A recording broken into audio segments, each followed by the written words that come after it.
가을 끝자락이었습니다. 겨울 아침이었습니다. 공장 굴뚝에서 연기가 오르고 있었는데 사무실 창문 너머로 사장의 목소리가 들렸습니다. 그날 한 남자의 손끝이 미세하게 떨리고 있었고 그 떨림은 분노에서 나온 것이었습니다. 얼마 지나지 않아 그 공장은 텅 빈 채로 문을 닫게 되는데 아직 아무도 그 사실을 몰랐습니다. 김수연은 36살이었고 작은 플라스틱 공장에서 일했습니다. 정규직으로 입사한 지 5년째였는데 생산팀 주임으로 일하고 있었습니다. 공장은 직원이 20명 남짓이었고 모두 가족처럼 지내왔습니다. 수연은 성실했고 누구보다 일을 잘했습니다. 그해 가을부터 이상한 일이 생기기 시작했는데 월급이 제때 나오지 않았습니다. 처음에는 이틀 늦었고 다음 달에는 일주일이 밀렸습니다. 직원들은 불안해하기 시작했는데 사장은 잠시만 기다리라고 했습니다. 회사 사정이 어렵다고 말했습니다. 곧 나아질 거라고 약속했습니다. 수연은 믿고 싶었고 사장을 믿어왔기 때문이었습니다. 하지만 석 달째 되던 달 월급은 아예 나오지 않았습니다. 직원들은 사무실 앞에 모였고 사장을 만나게 해달라고 요구했습니다. 사장은 나오지 않았는데 비서가 전하는 말은 똑같았습니다. 조금만 더 기다려달라고 했습니다. 수연은 그날 집에 돌아가 통장을 확인했는데 잔액이 얼마 남지 않았습니다. 아내는 걱정스러운 얼굴로 물었고 수연은 괜찮다고 말했습니다. 하지만 마음속으로는 불안함이 커져가고 있었습니다. 다음 날 출근했을 때 동료 하나가 말했는데 사장이 새 차를 샀다고 했습니다. 수연은 믿기지 않았고 직접 확인하러 갔습니다. 주차장에는 새 수입차가 서 있었는데 번호판은 방금 등록한 것처럼 깨끗했습니다. 수연의 가슴에 불이 붙었고 주먹이 저절로 쥐어졌습니다. 며칠 후 또 다른 소식이 들렸는데 사장 가족이 해외여행을 다녀왔다고 했습니다. 누군가 SNS에서 봤다고 말했습니다. 수연은 그 계정을 찾아봤고 사장 아내가 올린 사진들이 있었습니다. 유럽 여행 사진이었는데 가족 모두 웃고 있었습니다. 수연은 핸드폰을 꽉 쥐었고 화면이 깨질 것 같았습니다. 직원들의 분노는 점점 커졌는데 누군가 퇴사를 선언했습니다.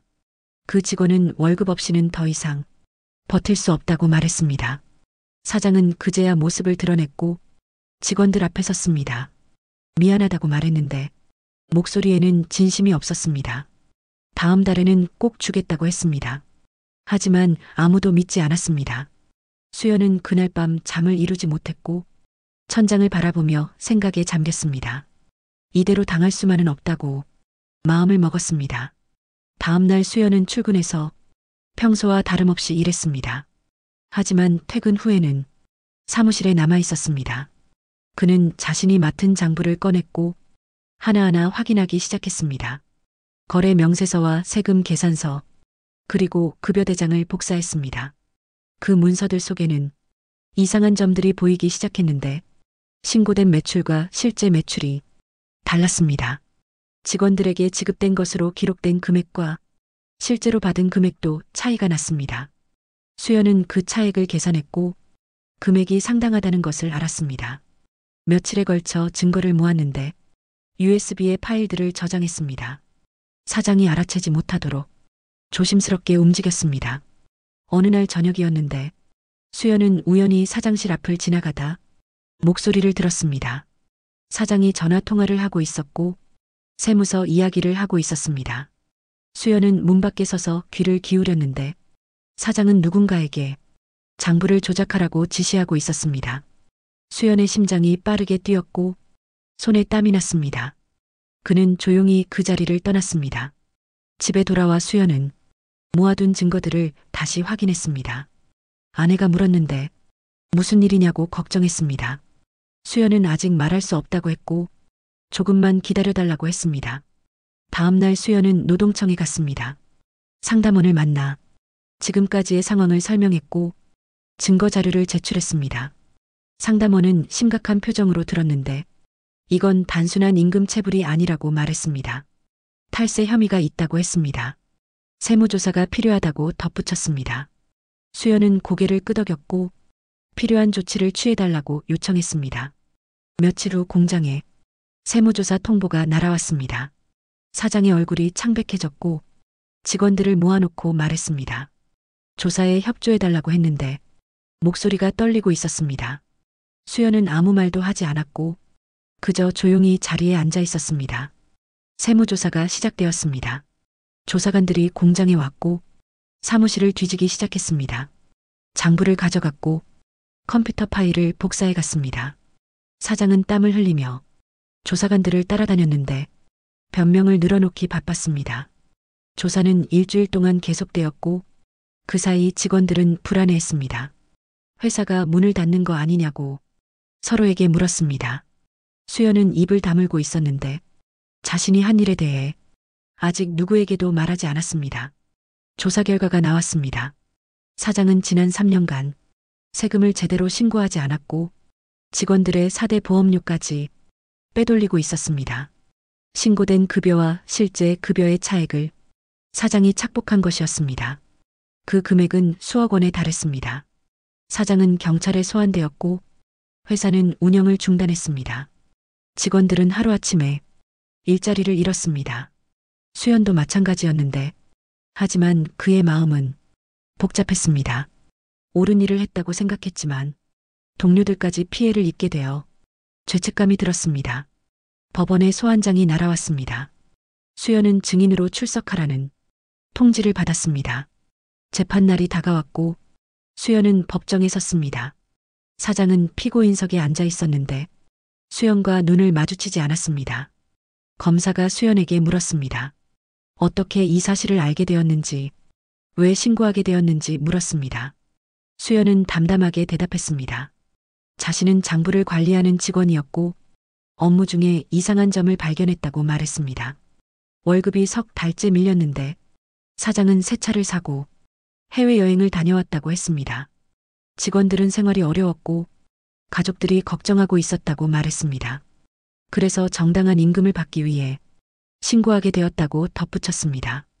검사는 고개를 끄덕였고 증거 자료를 제출했습니다. 수연이 모아둔 장부와 명세서들이 법정에 펼쳐졌습니다. 사장의 변호사가 반박했는데 회사 경영이 어려워 불가피한 선택이었다고 주장했습니다. 하지만 판사는 고개를 저었습니다. 경영이 어려웠다면 새 차를 살 이유가 없다고 말했습니다. 해외여행을 갈 여유도 없었을 거라고 덧붙였습니다.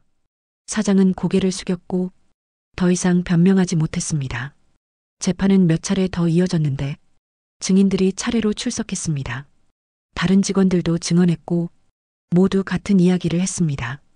월급이 밀렸고 생활이 힘들었다고 말했습니다. 사장만 호화롭게 살았다고 증언했습니다. 최종 판결이 내려졌습니다.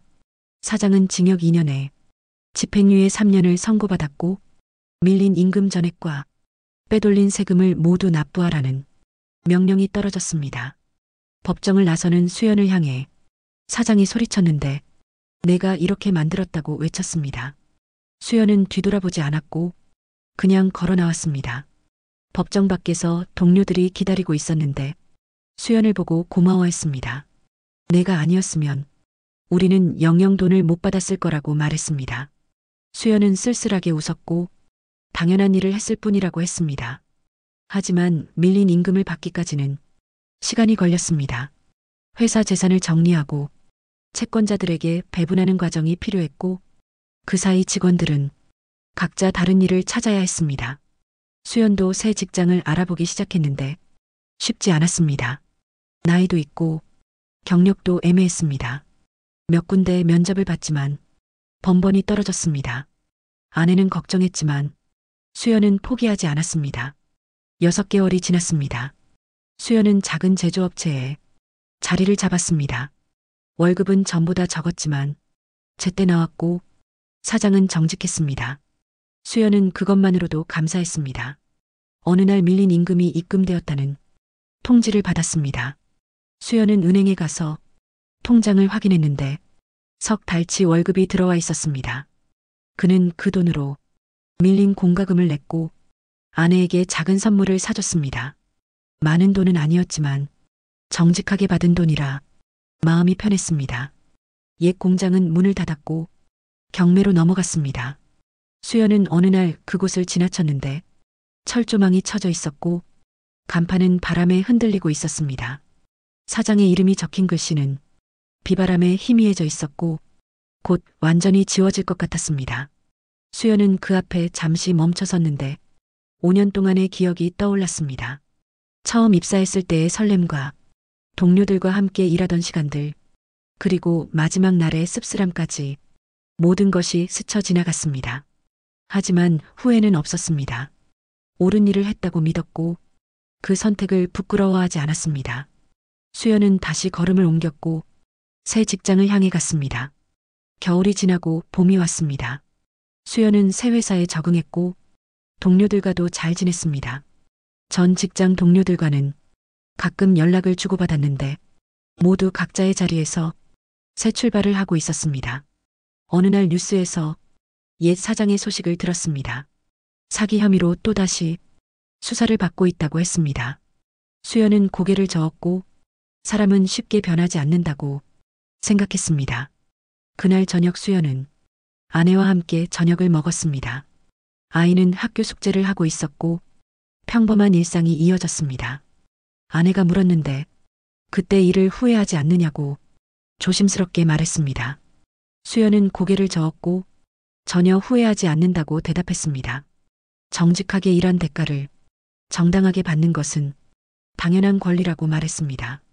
아내는 미소를 지었고 수연의 손을 꽉 잡았습니다. 밤이 깊어갔습니다. 수연은 창밖을 바라보았는데 도시의 불빛이 반짝이고 있었습니다. 어딘가에서 누군가도 자신처럼 부당함과 싸우고 있을 거라고 생각했습니다. 그들에게도 용기가 있기를 바랐습니다. 세월이 흘렀습니다. 수연은 새 회사에서 팀장으로 승진했고 후배들을 이끌고 있었습니다. 그는 후배들에게 항상 말했는데 정직하게 일하라고 했습니다. 정당한 대가를 받는 것을 두려워하지 말라고 덧붙였습니다. 부당함 앞에서 침묵하는 것은 공범이 되는 것과 같다고 말했습니다. 후배들은 고개를 끄덕였고 그의 말을 가슴에 새겼습니다. 어느 가을날이었습니다. 수연은 옛 공장이 있던 자리를 다시 지나가게 되었습니다. 그곳에는 새 건물이 들어서고 있었고 공사가 한창이었습니다. 옛 공장의 흔적은 완전히 사라져 있었습니다. 간판도 없고 기억도 희미해졌습니다. 수연은 그 자리를 잠시 바라보다가 돌아섰습니다. 과거는 이미 지나갔고 앞으로 나아가야 했습니다. 그는 새 건물을 향해 걸었는데 발걸음은 가벼웠습니다.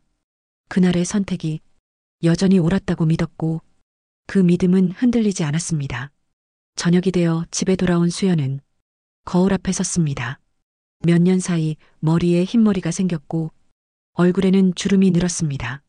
하지만 눈빛만큼은 여전히 맑았습니다. 거짓 앞에서 고개 숙이지 않았고 부당함에 맞섰던 그 시간이 그를 더 단단하게 만들었습니다. 수연은 거울 속 자신에게 미소 지었고 오늘도 정직하게 살았다고 스스로를 격려했습니다. 밤이 깊어갔지만 수연의 마음은 평온했습니다. 빼앗긴 임금을 되찾았고 정의가 이겼던 그날의 기억이 아직도 선명하게 남아 있었습니다. 그것으로 충분했습니다. 세상은 여전히 불공평하고 부당함은 도처에 널려 있지만 한 사람의 용기가 세상을 조금이라도 바꿀 수 있다고 수연은 믿었습니다. 그리고 그 믿음을 안고 내일도 살아갈 것입니다. 정직하게, 당당하게, 그렇게. 영상이 즐거우셨다면 구독을 눌러주시면 매일 새로운 영상을 보실 수 있습니다.